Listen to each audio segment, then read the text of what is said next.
On a l'habitude toujours de lier la paracha avec la halakha. D'accord? Alors, en général, les gens ils disent Lech Lecha, on va parler de la Brit Mila, parce que c'est la mitzvah dont on parle à la fin. Mais en vérité, il y a une autre mitzvah dont on parle et qui est très utile à savoir. C'est la. Il y a un principe qui dit Sonné matanot ichye. Celui qui n'aime pas les cadeaux, il vivra. Donc il y a un principe de ne pas accepter des cadeaux, accepter quelque chose de gratuit, quoi. Ça s'appelle Sonné matanot ichye. C'est le roi Shlomo qui dit ça. Bon, alors les litaïm, ils se moquent de ça, ils disent Sonné matanot ichye. Quelqu'un qui n'aime pas les cadeaux, il peut vivre. On vit que de ça, que de cadeaux. Bon, ça, c'est une plaisanterie. Mais au niveau du fond du problème, est-ce qu'on a le droit d'accepter des cadeaux ou non?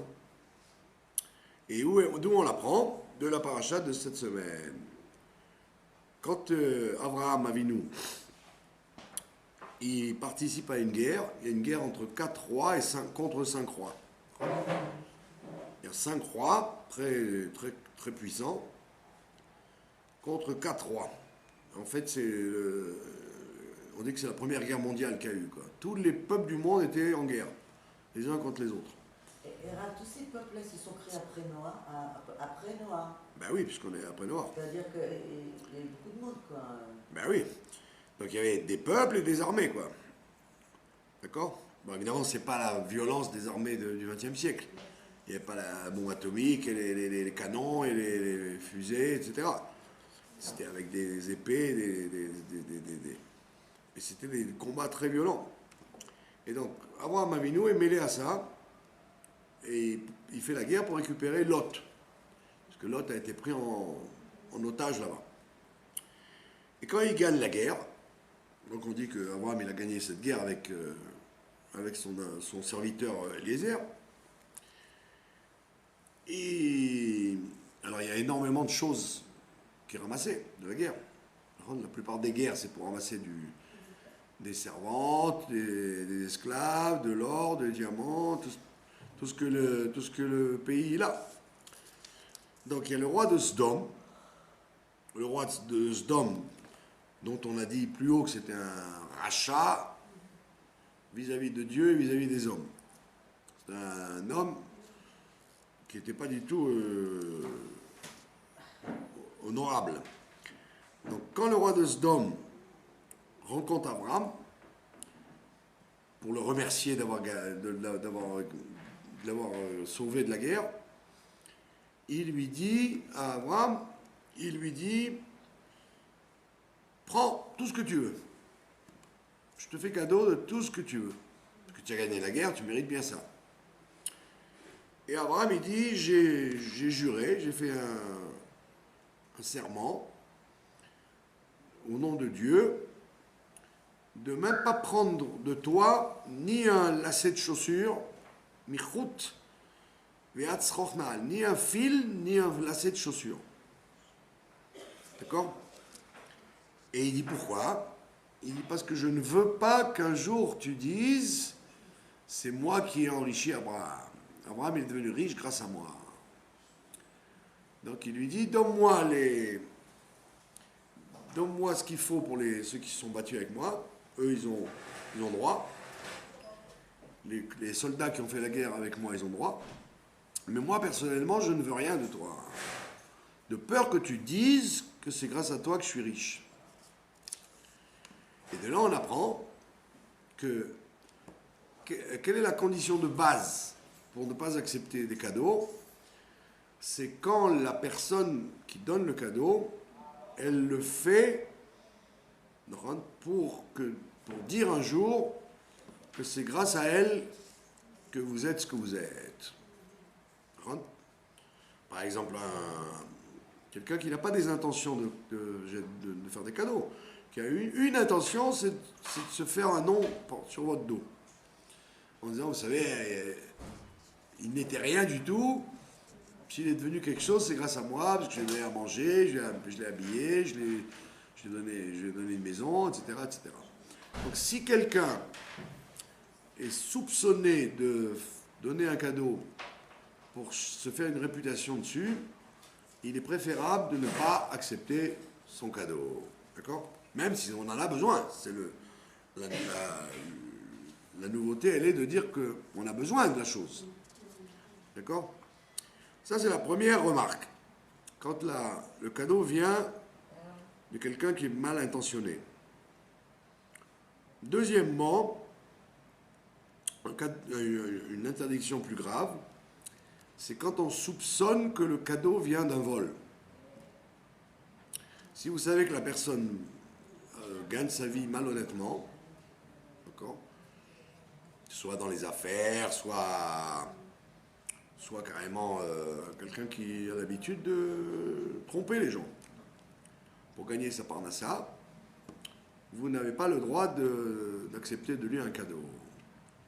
Même si, comme il y en a qui prétendent, même si vous allez le rapprocher du judaïsme en disant oui. Il y en a qui justifient les cadeaux qu'ils reçoivent des voleurs en disant grâce à ça, il va se rapprocher. Si je lui dis non, il va se fâcher et il va s'éloigner. Je dis non, si c'est prouvé que c'est de l'argent volé, tu n'as pas le droit de l'accepter. Deuxième cas de figure, qui peut arriver très souvent dans les institutions. Il y a beaucoup d'institutions qui ont tendance à ne pas regarder trop d'où vient l'argent. Et il y a beaucoup de voleurs qui, pour se donner bonne conscience, ils se dégagent un peu de leur argent en disant tiens, je vais construire des synagogues, des bâtis rabat, des ganim. Comme ça, ils croient qu'ils nettoient leur neshama avec ça. Donc si toi tu sais que ça vient de quelque chose de sûr, de malhonnêteté, tu n'as pas le droit de prendre. Alors si tu ne sais pas, alors tu peux t'appuyer sur le fait que l'argent honnête et l'argent malhonnête se sont mélangés, donc là je ne suis pas obligé d'aller vérifier si j'ai des doutes. Il y a des gens qui font des affaires droites et des affaires tordues. Mais comme toi tu ne sais pas quelle est la proportion d'argent comme ça ou comme ça, là tu as le droit. On parle dans un cas où c'est du 100% ou malhonnête ou issu de Chilul Shabbat par exemple. Quelqu'un qui a gagné cet argent qu'avec le Chilul Shabbat. Ou alors, à la rue de la Victoire par exemple, il y avait un des présidents, il était le propriétaire de Olida. Vous vous rappelez d'Olida, les cochons, le cochon Olida, les saucissons Olida. Bah, heureusement, vous n'avez pas connu cette marque C'était une marque très grande marque en France qui vendait des cochonnailles, quoi. Et lui, il était président de la société Olida. Et il était en même temps un des directeurs, un des conseillers de la rue de la Victoire. Alors, je me rappelle, le grand rabbin Jaïs, il ne se gênait pas pour crier à ceux qui ramassaient l'argent de ne pas prendre l'argent de lui, quoi. Carrément, quoi. Donc on voit bien que si quelqu'un il fait un métier interdit, on demande du cochon ou du vin taref, il y a des gens qui vendent que du vin taref. Ou alors un... Pardon ? Si je suis juif et mon métier c'est de vendre dans ce magasin-là, ils vendent ça. Non, on parle en France, vous avez par exemple des gens qui ne font que ça, que vendent du vin. Ils vont dans les sociétés, et ils vendent des produits de fin d'année, des vins, des saucissons. Si la personne ne vend que ça, vous n'avez pas le droit d'accepter un cadeau à elle. D'accord ? Maintenant, si, comme vous dites, vous avez le Rav Moshe Feinstein, par exemple, si quelqu'un il a un grand supermarché, et dans le grand supermarché, il est obligé, en plus de l'huile, du sucre, des pop-corn et ce que je sais, moi, des cornichons, il est obligé de vendre des produits tarifs. C'est une chaîne de magasins, donc ils ont un rayon de viande aussi, un rayon de fromage, un rayon de vin, etc. Alors ils disent, comme c'est globalement inscrit dans le chiffre d'affaires, là il a le droit lui-même de vendre, s'il a une chaîne de magasins à lui, et une personne a le droit de travailler aussi, dedans, et si elle fait un cadeau, ben, on a le droit de prendre. Il ne faut pas que ce soit l'essentiel. Il ne faut pas que ce soit l'essentiel du magasin. Donc en général, Carrefour ou les grandes surfaces comme ça, elles ont tous les rayons que vous voulez qui sont permis, les rayons permis, et il y a aussi des rayons interdits, quelques poissons interdits, les viandes, etc. Et comme c'est global, donc on a le droit d'accepter un cadeau de ces gens-là, et on a même le droit d'acheter dedans, et on a même le droit de travailler dedans, si on travaille. Voilà, donc c'est encore un des cas où il y a écrit, celui qui accepte un cadeau, il vivra. Maintenant, dans quel cas on a le droit donc d'accepter des cadeaux? Aleph, quand c'est de l'amitié par exemple, quelqu'un qui est un ami, qui vous aime bien, et il vient chez vous, il amène un cadeau. Donc, vous n'allez pas dire, ah non, celui qui accepte un cadeau, il perd son monde futur. Non, ça entretient l'amitié, quoi. Le fait qu'il vous amène un cadeau, même si c'est un cadeau de valeur. D'accord?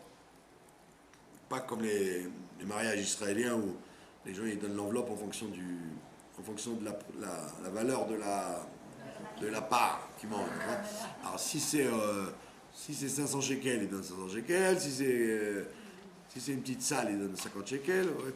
On ne parle pas de ça, on parle de que vous avez un cadeau à donner indépendamment de ce que vous avez mangé. Ben, là aussi, vous avez le droit, puisque c'est pas un cadeau qui est là pour... c'est pas un cadeau interdit, c'est un cadeau d'amitié. D'accord? Ou alors, par exemple, quelqu'un qui vous respecte. Qui vous respecte, et cette personne veut vous faire un cadeau par respect pour vous. Alors, vous ne devez pas dire... Accepter un cadeau, c'est manquer de confiance en Dieu, donc je n'accepte pas. Comme vous allez la vexer si vous refusez le cadeau, donc vous avez le droit d'accepter un cadeau. Et donc le principe de sonner matanot ichye, le fait d'accepter un cadeau, pourquoi on interdit? Parce qu'on dit que celui qui accepte des cadeaux, il perd l'habitude de prier. D'accord? Quand vous recevez des choses sans prier, vous allez vous habituer à ne plus prier. Je reçois des choses sans demander à Dieu. Donc pour empêcher que les gens deviennent des paresseux de la prière, alors les Chachamim, ils ont dit, n'accepte pas de cadeaux. Mais si vous, ça ne vous empêche pas de prier, parce que vous ne le faites pas pour ne pas prier, vous le faites pour faire plaisir aux gens, ou alors parce que ça vous fait plaisir ce cadeau-là vous fait plaisir, vous auriez eu bien envie de vous l'offrir, alors on vous l'a offert à la place, tant mieux. Comme dans les bar mitzvah, vous venez à quelque chose dans les mains pour le bar mitzvah. Le bar mitzvah, il ne va pas dire, maintenant je vais plus faire la tefila parce que je reçois des cadeaux. Non, ça se comprend très bien que le cadeau de bar mitzvah ou le cadeau de mariage, c'est un cadeau qui n'empêche pas la foi en Dieu. C'est pas un sujet d'enlever la foi en Dieu. D'accord? Alors, donc de quoi on parle? Alors, à quel moment n'a-t-on pas le droit d'accepter un cadeau? D'accord? À part les cas qu'on a vus. Celui qui veut dire qu'il vous a rendu riche. On parle d'un cas de quelqu'un qui... comment on appelle ça? Qui va vous habituer, le fait que vous acceptiez ces cadeaux, vous allez vous habituer à dire je suis tranquille, quoi, j'ai pas besoin de m'inquiéter, celui-là va me donner, par exemple.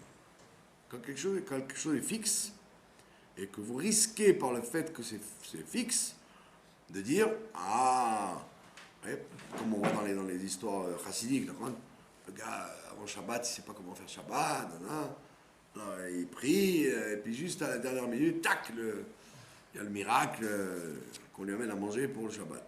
Donc ça, si c'est une chose qui est fixe, que tout le temps, je sais que cette organisation-là va me donner, ou cette personne va me donner, ou cette institution va me donner, si je sais que ça m'enlève la Emouna Bachem, alors j'ai le droit de refuser le cadeau. D'accord? Donc il faut savoir exactement où on en est. Si quelqu'un il sait très bien que un jour on lui donne, demain on ne lui donnera pas, c'est très aléatoire les cadeaux, donc lui il peut continuer à recevoir puisqu'il sait très bien que c'est passé par ça, mais peut-être que demain il n'y aura pas et ça passera par autre chose. Vous avez compris? Donc si, c'est ce que dit d'ailleurs la Gemara, elle dit que les gens qui habitent en Chutz La'aretz, ce sont des idolâtres dans la pureté. On dit pourquoi c'est des idolâtres dans la pureté? Il dit parce qu'en Chutz La'aretz, les gens, ils gagnent leur vie plus facilement qu'en Eretz Israël. En Eretz Israël, il y a une espèce de klal que tu es obligé de toujours lever les yeux au ciel. En Eretz Israël, c'est ce que dit le Chumash. Il vous dit, je vous emmène dans une terre qui n'est pas comme l'Égypte. Ah, je dis, ah bon, c'est bien. Oui, parce qu'en Égypte, vous avez de l'eau sans prier. Alors que là-bas, en Israël, non, c'est une terre où il n'y a pas d'eau, il faut prier. Donc vous avez un grand mérite, parce que chaque fois que vous voulez quelque chose, il faut demander. Donc on voit qu'Eretz Israël, elle a la réputation depuis le début d'être une terre où on n'a rien sans lever les yeux au ciel. Donc on dit, les gens qui habitent en Chutz La'aretz, c'est des idolâtres dans la pureté. C'est-à-dire qu'ils savent qu'ils ont la parnassa garantie, les allocations familiales et le patron qui paye à l'heure, etc. Donc il dit, quand tu fais la tefila, c'est pas honnête. Parce que tu sais très bien que tu pries, mais tu vas l'avoir quand même tu dis, que Dieu fasse que j'ai ma parnassa. Mais tu sais très bien qu'en fin de mois, tu vas la recevoir ta parnassa. Donc c'est une prière malhonnête. Alors qu'en Eretz Israël, quand tu es dans des situations où tu dis, mais comment je vais faire? Comment je vais faire pour payer cette facture dans un quart d'heure, il faut que je la paye. Et je n'ai pas. D'accord? Donc on voit bien que la Torah, elle te dit que c'est une bonne chose que tu sois obligé de lever les yeux au ciel. Que si tu ne lèves pas les yeux au ciel, tu risques de devenir un idolâtre.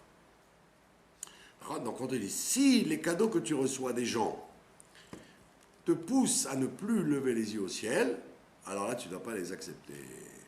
Tu dois dire, non, je ne veux pas de votre cadeau. D'accord? Donc évidemment, il faut une grande force et d'un autre côté, il faut une grande force, et en même temps, on a dit, il ne faut pas vexer. Par exemple, quelqu'un qui vraiment veut vous aider, c'est pas qu'il veut se montrer ou qu'il veut dire après, ah, c'est grâce à moi qu'il a mangé. Mais il veut vous aider parce qu'il a de la tzedaka, il veut la donner, il veut faire plaisir à quelqu'un qui a besoin. Dans les journaux, les journaux religieux, vous avez toujours des publicités pour les caisses les caisses. Ça s'adresse à qui ça? Pour les gens qui, de toute façon, ils ne donneraient pas d'argent, ils ne donneraient pas la tzedaka à des vrais pauvres, parce qu'ils n'en connaissent pas. Alors ils passent par des associations où les trois quarts vont dans les bureaux et l'organisation et les pubs, etc. Mais au moins c'est toujours ça. Mais si vous avez la chance de connaître quelqu'un, ou une famille, ou qui a vraiment besoin, directement, donc vous dites, je veux donner. Et donc la personne, ça ne se fait pas qu'elle dise, non, je n'accepte pas parce que je veux prier le bon Dieu. D'accord, tu peux avoir confiance dans le bon Dieu, mais tu ne dois pas vexer le donateur non plus.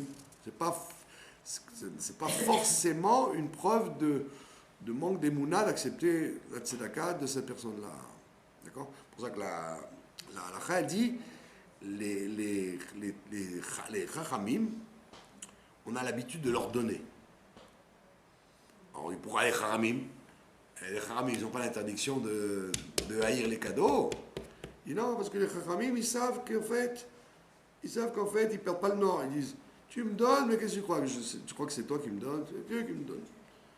Donc tu as le mérite de donner à un chacham parce que l'argent, il va être utilisé que pour des bonnes choses. D'accord? Mais le chacham, il ne va pas perdre la tête. Il ne va pas dire, ah, il me donne de l'argent, donc je n'ai plus besoin de prier, je ne crois plus en Dieu, c'est lui qui me donne. Donc si quelqu'un, il est chacham, fondamentalement, il sait très bien que la tzedaka, c'est une chose qui tourne.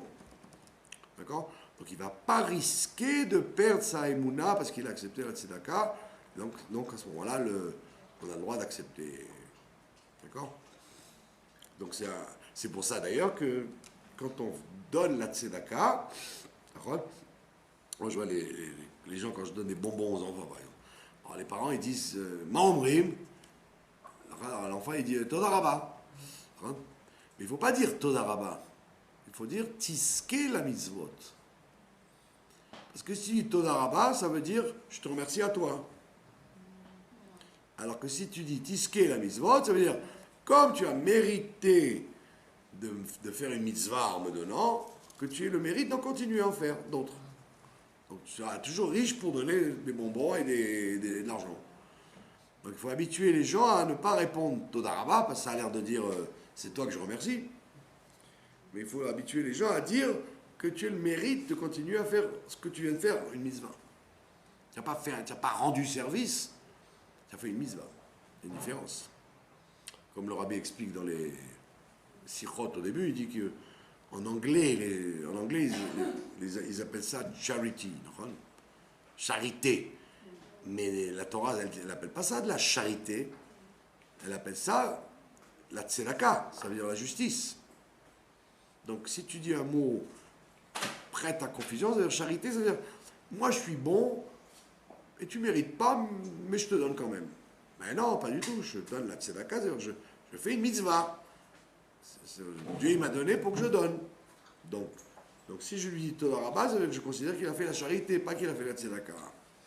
Donc il faut s'habituer à dire aux gens Tiske la mitzvot et pas Toda Rabba. Ah, évidemment, dans les lettres de remerciement, comme les gens ne comprendraient pas, alors les gens ils disent merci beaucoup pour votre don, etc. Parce que les gens disent quoi, il ne m'a même pas remercié. Il faut éduquer les gens à savoir qu'ils sont des passages. Comme quelqu'un qui passe un objet d'un endroit à un autre. Donc on voit bien que il y a beaucoup de cas où effectivement on a le droit d'accepter un cadeau sans que ce soit une honte ou alors un manque d'émouna. Fidélité à Dieu. D'accord? Je vous ai raconté l'histoire pour illustrer ça, quoi. L'histoire d'un monsieur qui avait été chez le rabbi, et à ce moment-là, le rabbi donnait des bouteilles de vin, carrément, une bouteille, carrément. Alors le monsieur, il fait la queue, il y avait une grande queue comme ça dans la salle en bas, et puis il reçoit une bouteille de vin du rabbi, il lui dit voilà, quand vous retournerez en France, vous ferez un kidouche avec ça, quoi. Donc il est content. Il prend la bouteille, il fait et puis après, une fois qu'il a fini le tour, comme il était un peu malin, un peu rusé, il dit attends, mais j'ai envie d'en attraper une autre, comme ça je la donne à ma tante qui habite à Bordeaux. Alors il refait le tour, encore 1 heure de queue, et il repasse devant le rabbi il redonne une bouteille. Et lui il est content. Il est content, il a roulé tout le monde. Donc il arrive là où il dormait, et il arrive avec ses 2 bouteilles de vin. Puis tout le monde lui dit mais comment tu as eu 2 bouteilles? Mais personne n'a. Les gens n'ont qu'une bouteille, pas 2. Alors il a dit ouais, non, mais j'ai fait la queue 2 fois, etc. petit malhonnête, c'est dégoûtant de faire ça. Tu as trompé le rabbi, tu sais quoi, dans quelques jours, on va rentrer dans le bureau du rabbi, tu lui rendras la bouteille que tu as volée en plus. Alors il dit, ouais, mais c'est embêtant, le secrétaire, ils vont peut-être me voir. Il dit, ouais, cache-la sous ta veste, et puis dès que tu rentres chez le rabbi, tu lui rends. Alors il dit, oui, parce que c'est clair, le secrétaire, il a dit, une bouteille par personne, quelle que soit la raison. Que ce soit une maladie, un qui douche, une bouteille. Bon, alors il dit, ok, d'accord. Alors il refait il attend son tour pour la yéridoute. 3 jours après, il y avait les yéridoutes et il planque donc la bouteille dans la veste. Et dès qu'il rentre chez le rabbi, le secrétaire ferme la porte, il est tout seul. Alors discrètement, il sort la bouteille, il la met sur le bureau du rabbi comme ça. Et il la pousse un peu. Alors le rabbi il lève les yeux comme ça. En général, il ne lève pas la tête. Il lève la tête et il lui fait c'est quoi ça? Tu me rends une bouteille? Alors l'autre, il ne sait pas quoi dire. Il va dire je l'ai volé, je vous ai roulé, je vous la rends. Alors, il ne sait pas quoi répondre. Et le rabbi lui pousse la bouteille comme ça. Il lui repousse comme ça à lui. Il lui dit, en français, il lui dit quand on vous donne une bonne chose, il n'est pas bon de la refuser. Il dit, qu'est-ce que tu crois que tu m'as roulé? Je sais bien que tu es passé 2 fois. Mais tu as voulu une deuxième, je te donne une deuxième. Alors si on te donne une bonne chose, il ne faut pas la refuser. Donc ça veut dire que c'est une ouverture en fait au fait que contrairement à Abraham, Abraham il a dit je ne veux pas de tes cadeaux parce que je sais que tu vas dire que c'est grâce à moi que tu es riche. Mais si quelqu'un par amitié te donne un cadeau, une bonne chose, fais pas le malin en disant non non j'ai déjà, etc. Comme d'ailleurs c'est Rabbi Nachman de Breslev qui dit ça. Il dit que très souvent on veut donner des cadeaux à quelqu'un dans ce monde-là. D'accord? Et pour lui indiquer qu'on veut lui donner des cadeaux, ça commence par des petits cadeaux. Quelqu'un lui donne un bonbon dans la rue, ou un marchand d'olives, il dit tiens, goûte une olive. Et lui doit comprendre que c'est une allusion à ce que Dieu veut lui ouvrir encore plus la porte de l'abondance. Et donc il ne doit pas dire non, ne dis pas non, parce que si tu dis non maintenant, on va te fermer la suite. Donc dis oui, d'accord, ok. D'accord? Même si c'est un... Par exemple, il y a des gens qui vous donnent un chocolat qui vient de Khalav Goy. Ah, vous ne mangez pas de Khalav Goy, et alors vous êtes capable de vexer en disant non, je ne mange pas, c'est Khalav Nochi. Non, prends-le. Donne-le à quelqu'un qui, lui, mange Khalav Nochi, ou à un Érythréen, ou ce que je sais, qui ne mange pas kasher. Mais quand on te donne un cadeau, si ce n'est pas empoisonné, ou issu d'un vol ou d'un interdit, ouvre-toi la voie vers des cadeaux plus grands. Voilà, donc vous avez compris la halakha, que dans l'Ech Lecha, il n'y a pas que l'histoire de la Brit Mila, il y a aussi le grand dossier est-ce qu'on a le droit ou pas de recevoir des cadeaux. D'accord? Voilà. C'est pour ça que la coutume dans le monde juif, c'est de faire des cadeaux aux jeunes mariés, de rentrer chez quelqu'un, de lui amener quelque chose. Il n'y a pas cette fixation en disant non, je ne veux pas accepter les cadeaux. Je vous raconterai une anecdote pour terminer. Quand j'avais mon Rav, il s'appelait le Rav Cohen, un très grand Rav qui a nommé pratiquement tous les rabbins de la Badat. C'est lui qui les avait enseignés, quoi. Et il était très chachouv, à tel point que des gens m'ont dit que quand il y avait la bracha des Kohanim à New York, il y avait 100 ou 200 Kohanim là-bas, chez le Rabbi. Et donc le Rabbi, il attendait que lui vienne pour que le Chazan commence la Birkat Kohanim. Je disais, oui, tu sais que c'est pas n'importe qui. Le Rabbi attend que lui, Dafka, il arrive. Et chaque fois qu'il rentrait chez le Rabbi lui disait, tu veux une bracha, mais c'est toi qui vas me la faire. Voilà, c'était une grosse pointure. Bon, ben, pour vous raconter la blague, sa femme, elle n'était pas du tout, mystique. Alors quand je venais le voir, je m'entretenais avec lui pour des questions. Alors sa femme était dans la cuisine, elle faisait la soupe, etc. Elle coupait les carottes, puis elle écoutait ce qu'on racontait, quoi. Alors lui, il me disait bracha, ve'atzlacha, et la yeshiva, et tout va bien. Nanana. Et sa femme, elle sortait de la cuisine avec ses carottes. Elle lui dit, au lieu de lui faire des brachot, donne-lui de l'argent. Il a plus besoin d'argent pour la yeshiva que de des brachot. Alors il avait honte de sa femme, il allait chercher un petit billet, tu vois. Alors j'ai dit, tu vois, la femme elle n'a pas conscience des brachot de son mari, mais elle dit, tes brachot, il n'en a pas besoin de lui, vraiment de l'argent, il est plus utile pour lui, quoi. Donc dès là on voit qu'effectivement, quand quelqu'un vous lui faites des brachot, bravo, mais très souvent il préfère un cadeau, déjà il préfère un bon cadeau, sonnant et trébuchant, que 1000 brachot. Et celui qui reçoit de la tzedaka, eh bien, il peut bénir la personne qui donne. Bien sûr, il doit bénir. Il doit renverser la chose en disant... Moi, je les oblige, hein. Voilà. Je les oblige. Dis-moi, reçois nanana, je les oblige, hein. Exactement. Ah oui. Bon, deuxième... voilà, ça c'est la halakha. Pas de questions. Donc on voit qu'il y a des limites très très claires sur la permission ou l'interdiction de recevoir des cadeaux.